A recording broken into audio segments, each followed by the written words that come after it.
This is our Mayflower book, and I wanted to show you how we made it so that, because I was crazy about it, and if you want to make one too, this is how we did it. I made this. Yes. Okay, I'm going to show them how we made it, Merrick. This is from grocery bags, and what we did was one grocery bag, we cut up each side of the grocery bag, so each page is two sides of a grocery bag glued together just so that there wouldn't be any writing, but it also makes the pages very strong. Yeah. And I wish I could tell you how wide this is. I'm going to say it's probably about 14 or 15 inches and 14 or 15 inches wide and about 6 inches tall. That's my guess.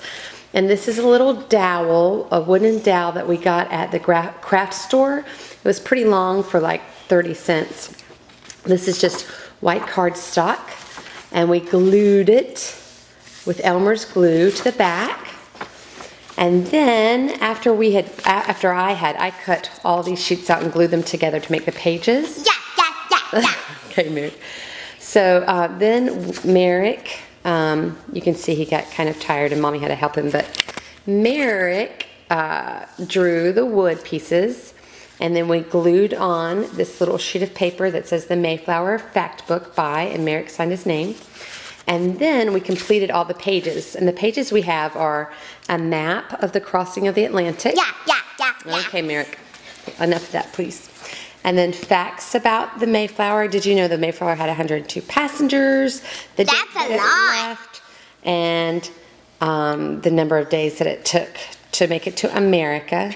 That should say to America. We got a little typo there. And then Merrick drew a picture of his favorite pilgrim. He said his favorite pilgrim is Miles Standish because he looks cool. And then we glue the page, turn the page, and we just identify the different parts of the Mayflower. And then we have our little survey about whether people would want to go on the Mayflower or not. So what we did was, this right here is the middle of the bag. So it had a very natural fold in it. So I just cut the middle of the boat on the fold of the bag. And then I glued all of these pages together, which I wish that I didn't do now because it won't stand up. I thought it was going to stand up, but it doesn't. So what I would do now is I would leave these open, and I guess I would staple it right here, somehow fasten it right here, and then I would glue this to the very back. But what I did was I glued all of these together, and then in the middle of the pages, I glued the rod in the middle as well. So that's how we made our Mayflower book. I hope that's helpful to someone out there. And just a side note, these are the books that we read beforehand. The Pilgrims and Me by Judy Donnelly, and You Wouldn't Want to Sail on the Mayflower written by Peter Cook. So did you like those books, Merrick? What's your favorite fact about the Mayflower? The poop deck.